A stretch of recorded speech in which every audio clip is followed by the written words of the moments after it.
Folks, I don't believe it. I do not believe it. Wait until you see this. Welcome back to the glorious sunny fields of Perthshire in bonny Scotland.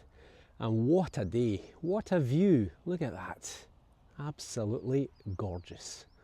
So I'm back out, and I'm back out on a field which I think I've only done it maybe twice before. And the last time I was on this field, turned up 2 bits of silver, maybe even 3 bits of silver, certainly a coin that was silver, and you might remember I got a lovely Victorian like a button, like a cloak button with a lovely engraved design on it, so that came off this field as well. So I'm hoping the barley straw that's here has died back a lot over the frosty weather. There are also 2 scheduled monuments in this field, one which is away up behind me towards the road, and there's another one at the far end of this field. It's a big field, it's probably about 40 or 50 acres. So I have to make sure that I stay away from these areas because they're protected and therefore you cannot metal detect on them. One is a Neolithic site which is around about 5,500 years old, and the other one is an Iron Age site.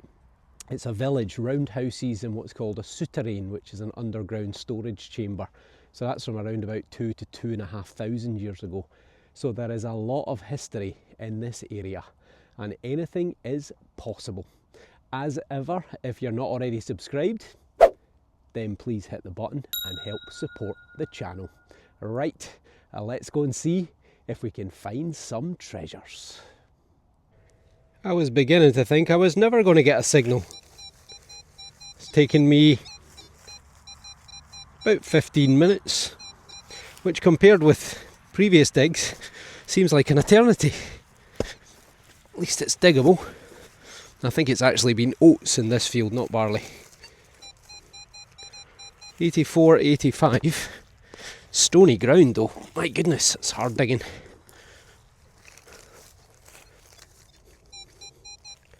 Okay, pinpointer time I think.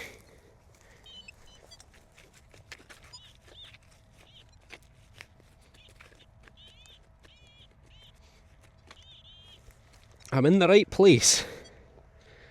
Just deeper. Excalibur. What have you got for us?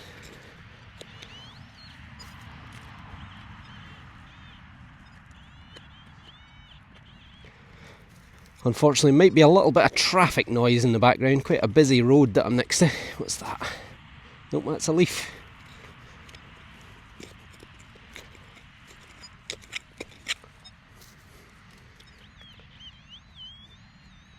Getting closer, and put my glove on so I can scoop this out a bit without getting covered in mud.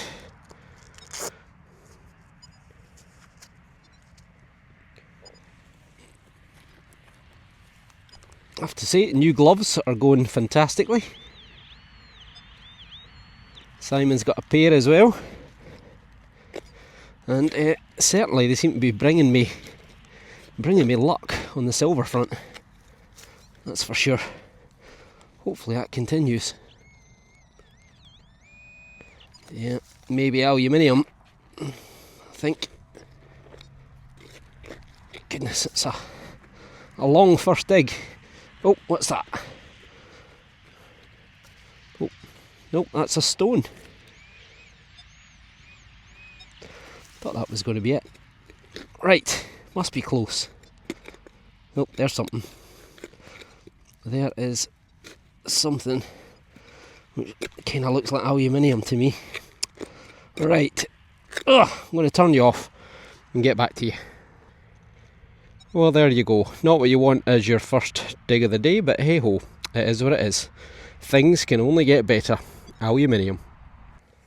Definitely a slower day today, but hey, that's metal detecting. But 45 minutes on the clock, we've got our most promising target. Have had a lot of aluminium, but well, it's gone away up to 99, so it could be a bit of brass or a bottle top. There is something kind of round. It's oh, it could be a ring. It could be a ring. Push it out. Well, I think it could be potentially a copper ring.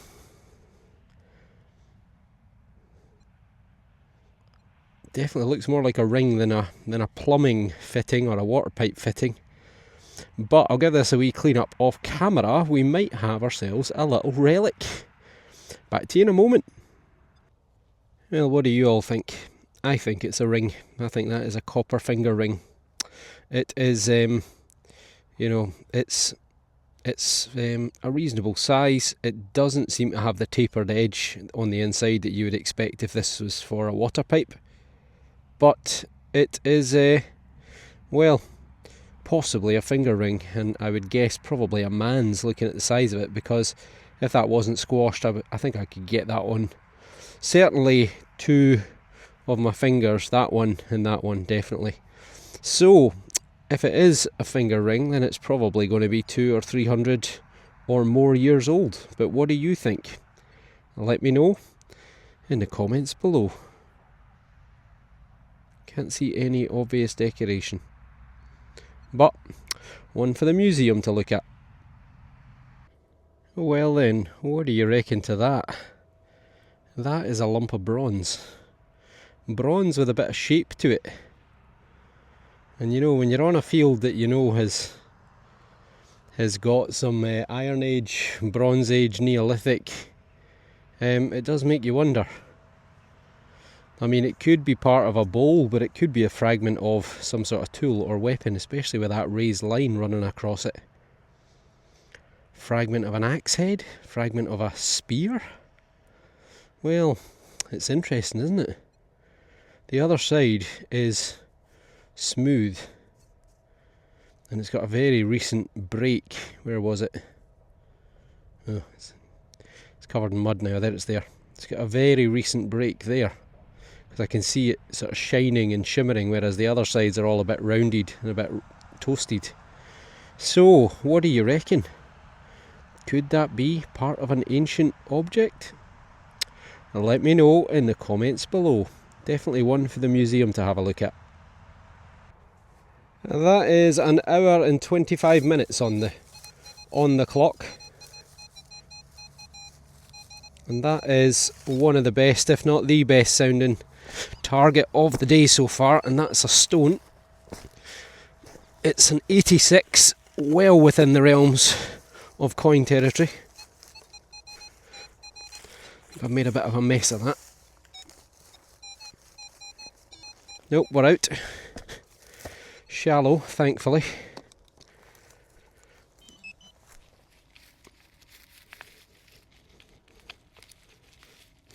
Could have sworn it was there. It says it's there. It is there.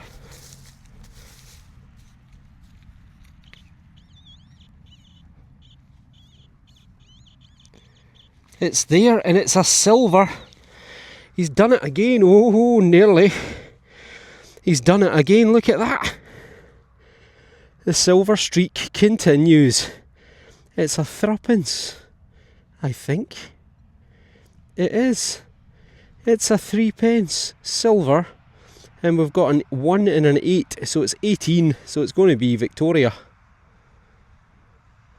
It's a bit stuck. I'll get a bit of water on it.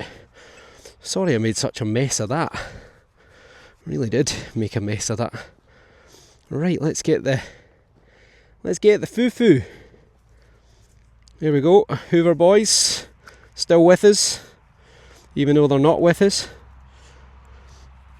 I actually sent them a message just earlier on today because you might remember on the previous video I got a George III and it was a half crown, and Andy had got a George III half crown, but it was a forgery. So I got a real one, he got a fake one, so I sent him a photo just to show him what it would have looked like. There is 1892. And there we go, struggling once again to focus because of this low winter sun. it's Queen Victoria, it's the Jubilee head, so she had been on the throne for 50 years, 1887 when they perched this little tiny crown on top of her on coins. She had a diamond jubilee 10 years later in 1897, which was 60 years on the throne, and she died in 1901. So she was born as a result of a succession crisis, because a relation of hers, who was the daughter of, daughter of George IV. Now at the time George was the Prince of Wales, because he was the next in line, and he had a daughter who was called the Princess of Wales, Augusta I think her name was, but she died during childbirth. Her baby boy was stillborn and she died shortly thereafter, and that caused a succession crisis, because she should have been the queen after George III, followed by her father George IV. So everyone was desperately trying to get anybody pregnant that they could, and the Duke of York, who was the father of Queen Victoria, did the job. And as a result, Queen Victoria, when she was 18 years of age, became the Queen of the United Kingdom on the death of her uncle, who was William IV, 1837. Fantastic. Lovely silver. Back on it. Well, look at that, folks. Just as I was filling in that hole where I just got the silver Queen Victoria, we've got a little bit of worked flint. Look at that.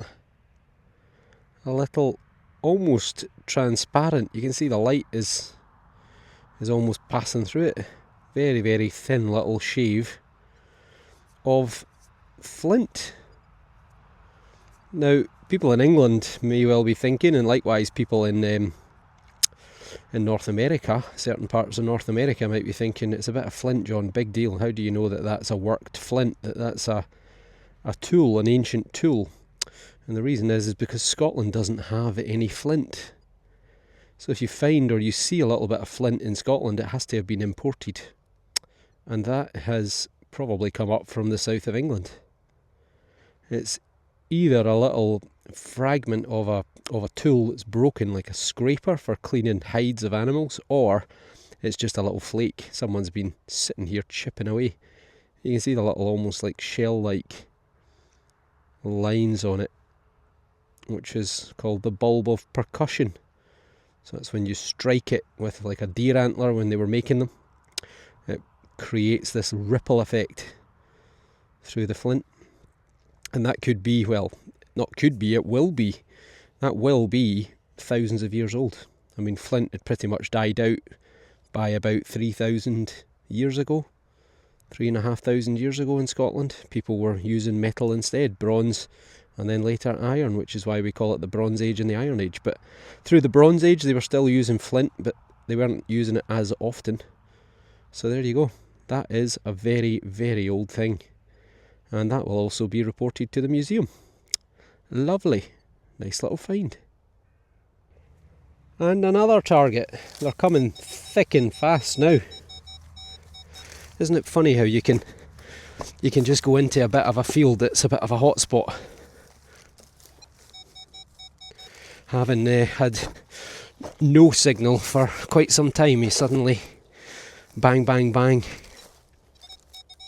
You get 3 signals in quick succession. Still reading an 80.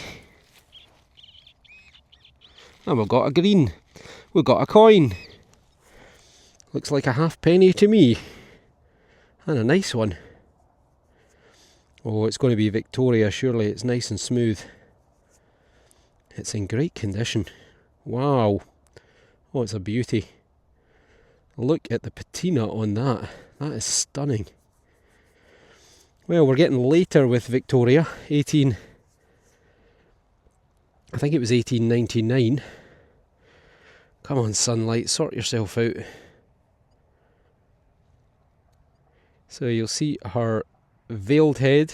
So this is quite late on in her reign, when she's finally realised that she's not 18 anymore. She can't continue to pass herself off as such. And on the other side, it is 1899, a halfpenny. So probably about half a pint of beer, give or take, for the time. and yeah, she married her own cousin when she was, I think she was about 20, 21. She was 18 when she got the throne. She married her own cousin. They were married for 21 years, I think it was. She bore him 9 children, and then he died, Prince Albert, to give him his official title. And she spent the rest of her life in mourning for quite some time. She became actually very unpopular.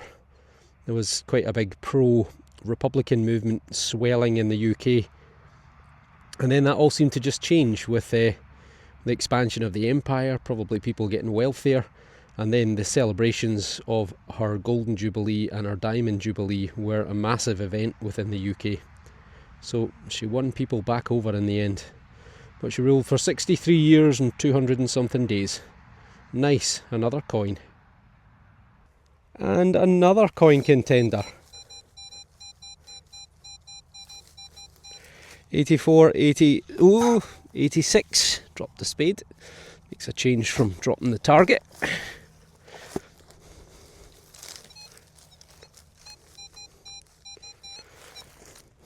Don't think we're out.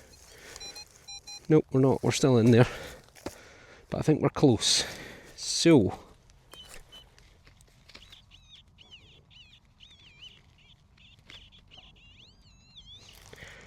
Come on, Excalibur. Do your thing.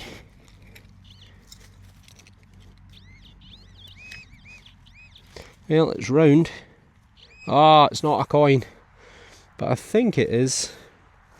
I think it is. I think it's a horse decoration or a furniture fitting. I think a horse decoration because it's got the stud on the back. Let's give it a rub. Well, I don't know. Yeah, I think it is. It's got 3 holes in it.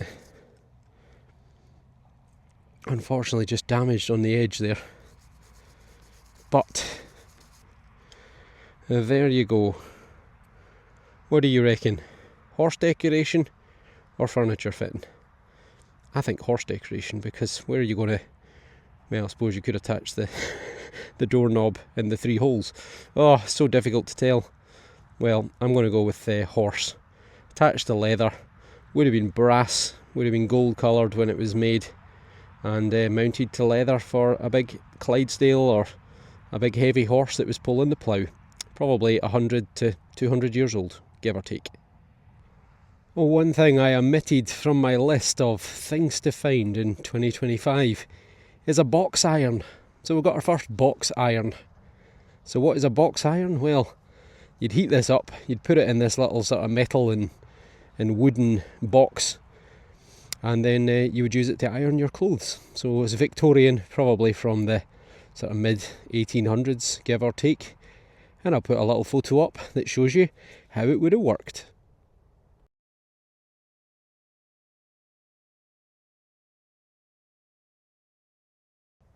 Yeah, that is some good detection depth.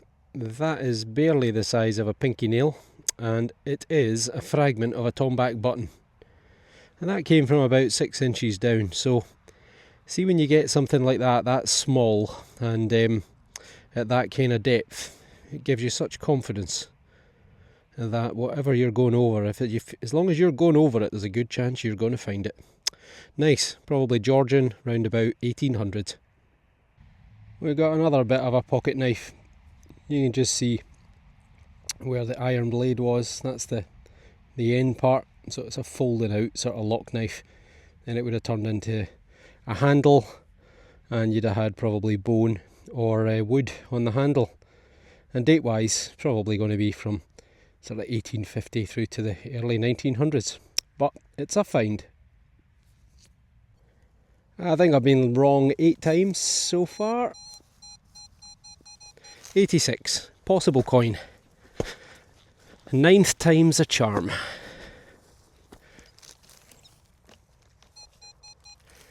Well, still sounds reasonable. Oh, it's a lot harder digging than my other field, where I was with Simon. So let's not make a mess of it like we did with poor old George V a couple of weeks ago. Well, it's a piece of metal. Well, it's a piece of metal with Something about it. Oh, yeah, beauty. That is not just a piece of metal.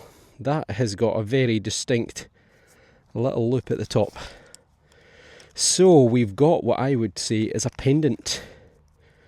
Now these are often religious. Not always, but often. So we give it a wee tickle. Just take off the loose stuff. Nothing jumping out at me. Sometimes they're only marked on one side. There's a few wee lines there, I would say, but other than that at the moment I'm not seeing much. So I'm going to let it dry out, and then I'm going to very delicately rub it and get back to you. But that is an interesting find. It is so frustrating when you get something and you just can't quite tell. There is definitely something going on I think both sides, but the surface, as you can see, is flaking away. I mean, there's possibly a head there looking to the left, my left, but I really don't know for sure. Can any of you see anything? Because I really can't, and I don't want to clean it any more. Well, I've not really done much with it because it's flaking, so I'm happy just to leave that. I'll let the museum get a look at it. I don't think it's massively old. I would say it's probably 200 or 300 years at most. But if you think otherwise, then let me know. Likewise, if you can see something on there that I can't, then let me know. But, well, I thought it was a coin, but it's better than a coin. So I know what you're all thinking. John, if you've been metal detecting for 25 years, how do you get it so wrong that you keep on calling coins that aren't coins, and then you keep on missing coins that are coins? And the simple answer is, it's 25 years of experience to get to this level. I know, it's impressive, but what can I say? I'm going to say it was on its edge, and that's why. I can't quite see the date, it's slightly obscured, so I will give this a rub up off camera and try and get it focused better. Back to you in a sec. It's a little bit rubbed on the far side, but I'm going with 1924. And as you can see, it is 1 penny, and 1924 means that it must be Gorgeous George, because he ruled from 1910 to 1936. And there he is, the man himself, with his fine looking moustache. So 1 penny in the 1920s. Not a lot of buying power, I'm afraid. Probably 8-10 pence a pint, or maybe slightly more, maybe even 12 pence a pint. So we're not getting much for that, unfortunately, but it is another coin. Come on, John, you've got to get it right. 83-84 was under a big blanket of straw, which I've pulled back out the way, and it's out, and it's still saying 84-85.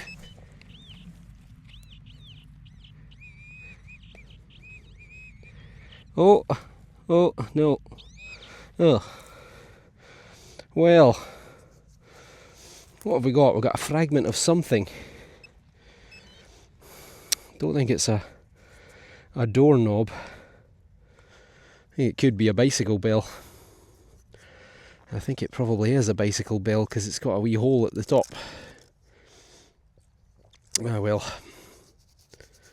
Wrong again. Yep, I'm going to say that that is part of a bicycle bell. Looking at the size and shape of it. Well, yeah, I think so, looking at it. Looks like it's dome shaped. Relatively small, so if you think otherwise, let me know, but I think we've got a bicycle bell from about 100 to 150 years ago, or at least a bit of it. Oh, and yet again, some people are asking in the comments, what's the blue bit at the end? Is it a counterweight? Is it a piece of tape? Have you broken your stem? No, it is my name. It's a little plastic piece that was made by S&D Detector on Instagram. So yeah, if you're on Instagram, go and check him out. He makes all my little coin pods for me, and he sent me it as a little gift when I put an order in, and I put it on, and actually it should have gone there, but I didn't realise, and I stuck it there. And then he said, you need to put it where it's supposed to go. I said, I can't, I glued it, because it kept sliding up and down the shaft. So, there you go. I don't know. We might have a doorknob. Or a big bit of brass. 98, 99, right about there.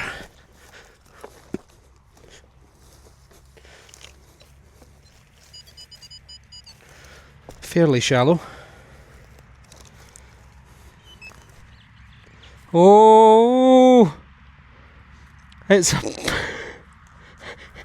I've done it again. I've done it again. It is another silver, and it's another whopper of a silver. We've got another coin, everyone. And it's another silver coin. Come on, off you come. I think that's going to be a half crown or a florin again, maybe. Right, it's not for coming off. I don't actually have a huge amount of water. I forgot to fill the bottle before I came. Shock horror. Well, it's about a third full. It's about a third full, but we've got another silver. Let's zoom in for the shot.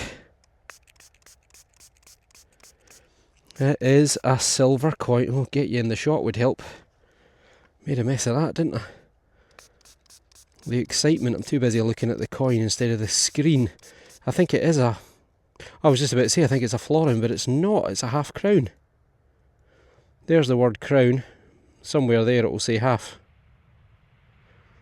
And somewhere around there I think will say the date as well. Oh, it's got a graffiti on it, look. It's got a cross on it.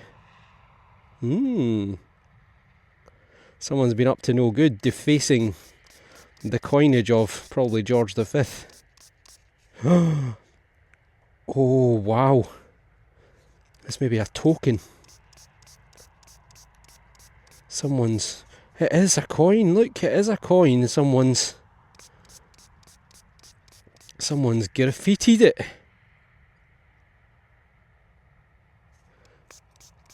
Does that say woman? It does say woman, doesn't it? It's votes for women. Suffragettes. And it is Edward the 7th.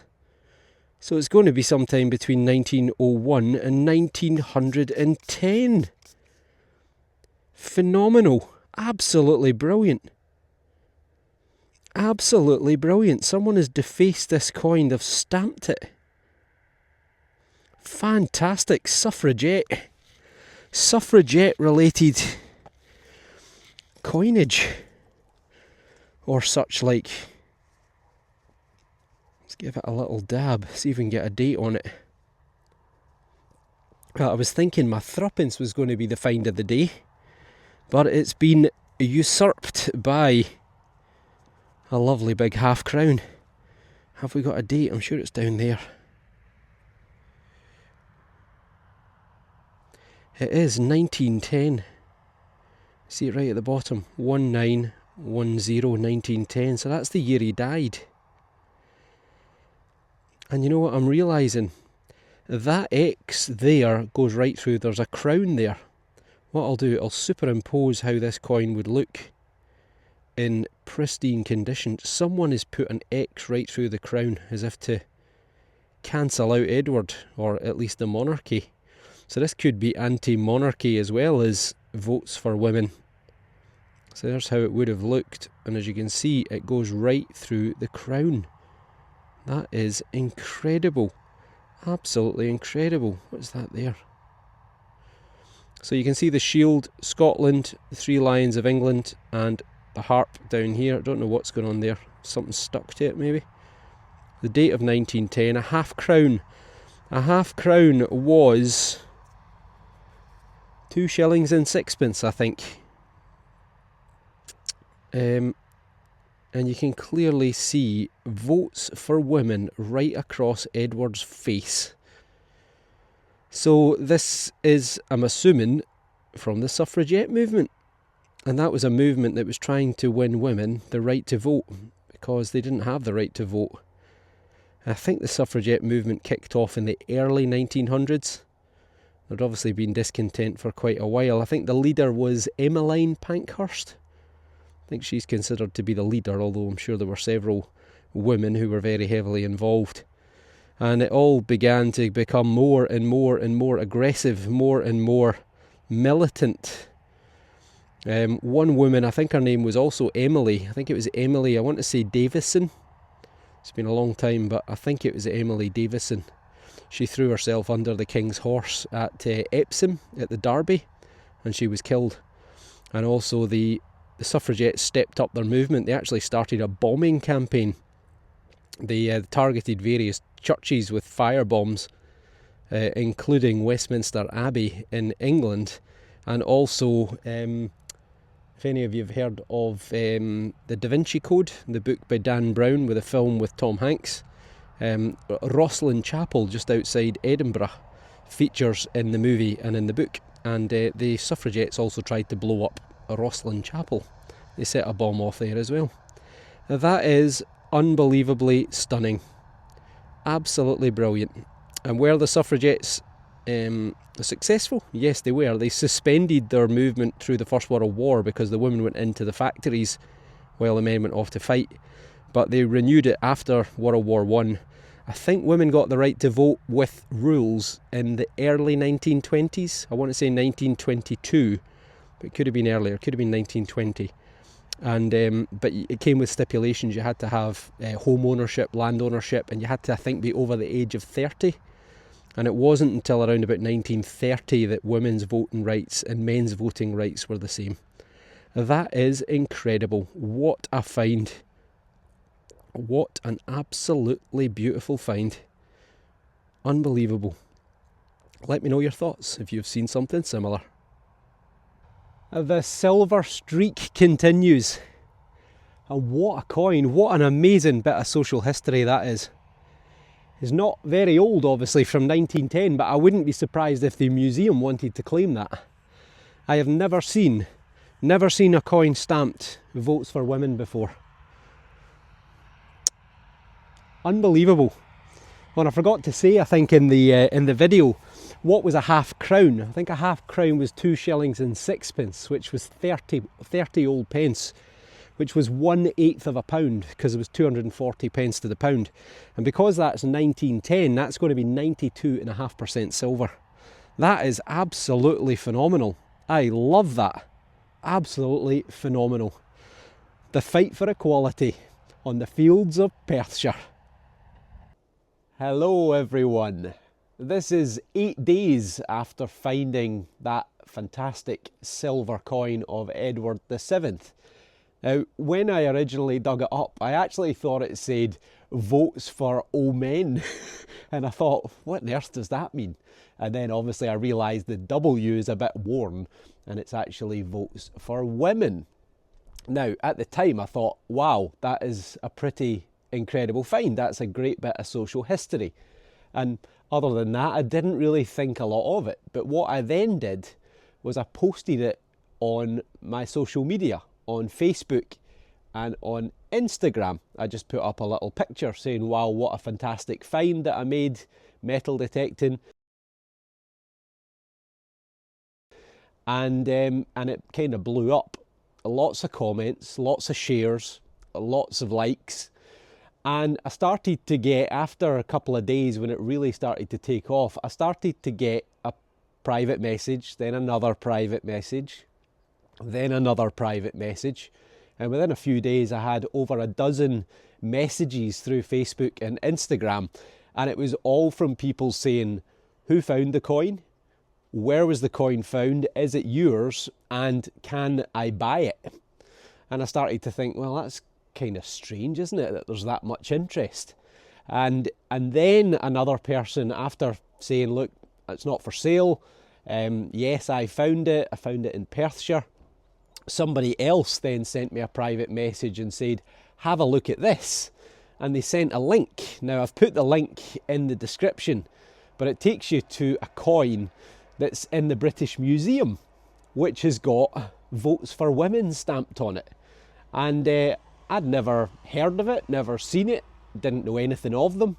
But apparently it was a thing. I think there's about a dozen of them being discovered. And one was discovered, they're all pennies as far as I know, with the exception of one, which was a half crown, which was discovered in Yorkshire by a metal detectorist. So, interesting. So as I say, I'll put the link in the description. So if you click on the description down below, it'll take you to both that page and also, well, yeah, you can read a little bit about it. So I did a little bit of research online, and it turns out that in nearby Perth, very close to where the coin was found, in 1914, there was a huge rally, a picket that was held by the Suffragettes. Over 3,000 Suffragettes descended on the city of Perth in Scotland. And they did that because there were female suffragettes being held at Perth prison, and they were being force-fed because until that point they would often go on hunger strike. And this led to this kind of cat and mouse situation where the prison would release the person when they started to get weak and lose too much weight. Then they would obviously be looked after by friends and family. They would gain weight, they would get their health back, then they would be re-arrested. So it was called the cat and mouse tactics, which I do actually remember from high school being taught about that. So it kind of begs the question. 1910 is the coin. 1914 was the great big suffragette gathering. It would have still been a coin that was in circulation. Is it related to the 3,000 suffragettes descending on Perth? It's really interesting. And, well, yeah, it might turn out to be something far more important than I originally thought. So I'd be interested to hear your thoughts, and go and have a wee look at the link in the description. Not sure that I called that silver coin as a coin. I think because it was so high, I actually thought it was going to be a doorknob or a lump of brass. It turned out to be silver. This is an 86, 85. Ugh! Could be a coin, could be. I think they might be out, but I'm not certain about there. No. Nope, we've got a thing. I think it's another leather fitting decoration maybe. Suddenly the sun's disappeared. Don't know if that's going to make it easier to film or not. But yeah, it's a thing. And it's probably been mounted in wood or leather, looking at the little dimples on the back. But who knows, mystery object. This time part of a bullet casing. You can see where it's been hit by the firing pin, probably a 303 from a rifle. Could be any time between the 1880s and 1960s, maybe related to the army. Initially it didn't sound great, but I've taken the top off and it's got better. 81, 82, and we're out.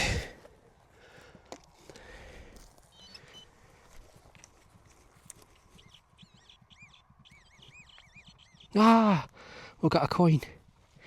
We've got a coin in an imprint. It's a funny size, isn't it?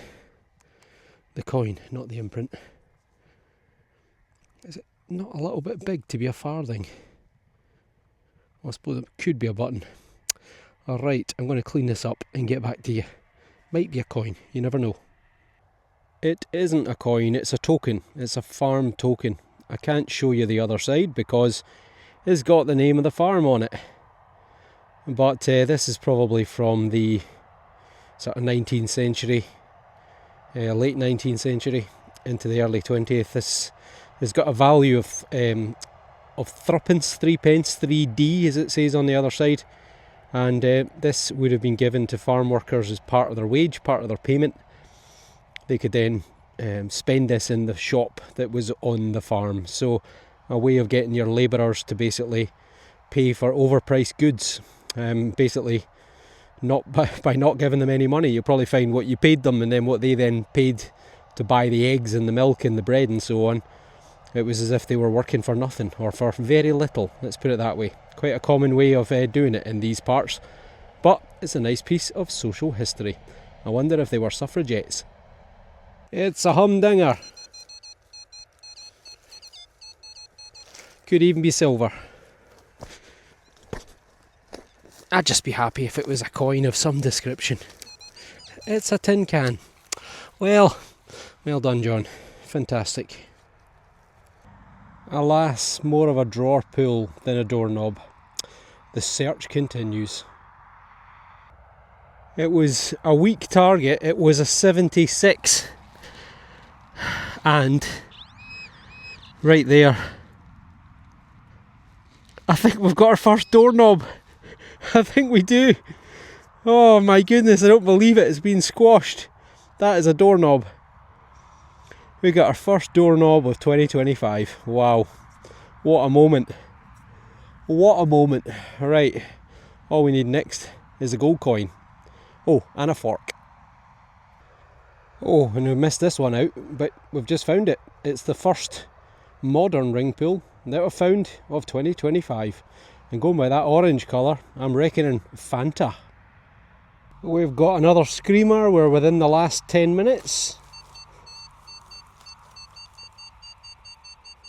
I mean, it could be silver, could be another big tin can. 94. Moment of truth. What a day I've had though. What a day, regardless of what this is. It's been phenomenal. What have we got? Oh, we've got a coin, I think. Maybe a spendable. It's brown. Yeah, I think it's going to be a spendable. There's Queen Elizabeth II. Is that a 10p? Oh, it's a 2p. It's an old 2p. Well, 2p or not 2p, it's still a coin. Give it a wee rub. It's a spendable. First spendable of the day. Could have sworn it was going to be a 10pence. But there we are. Focus. There we go. Elizabeth II. Should be a date on there somewhere, but I can't see it at the moment. And there you go, 2p, spendable.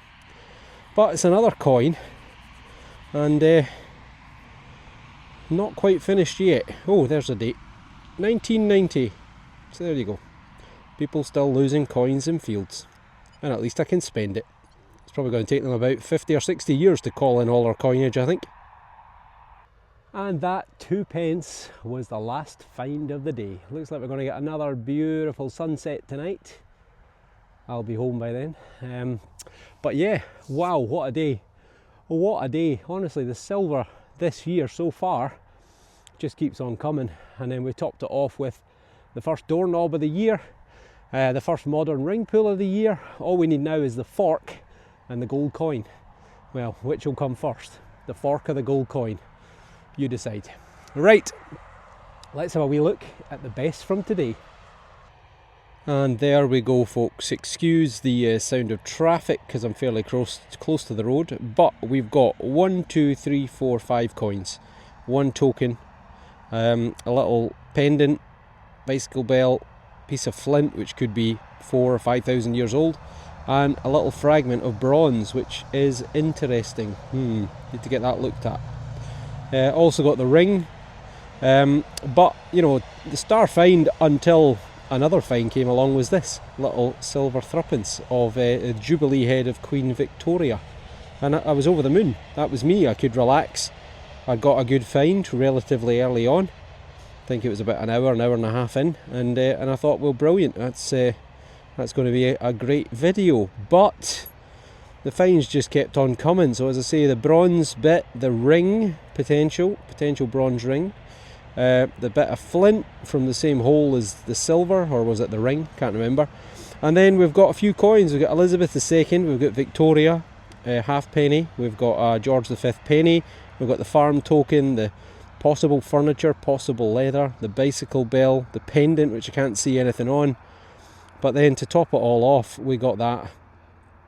And that is stunning.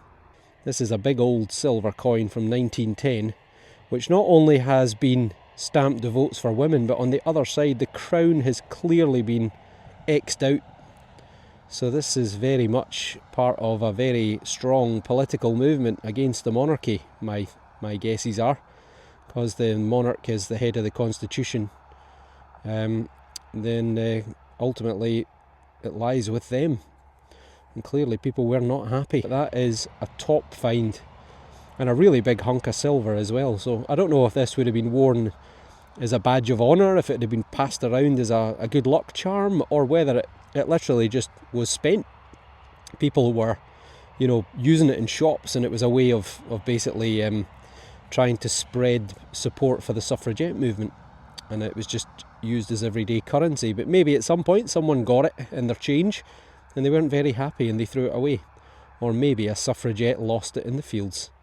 But I'd be interested to know your thoughts on that. Well, another phenomenal day, double silver and some epic finds as well. And there we are, another day on the paradise fields of Perthshire with another double silver silver day. So another phenomenal day on the fields of Perthshire. As ever, if you're not already subscribed, then please hit the button and let me know. Support the channel, is what I meant to say. I'm losing my words. But yeah, another phenomenal day, and thank you all for watching.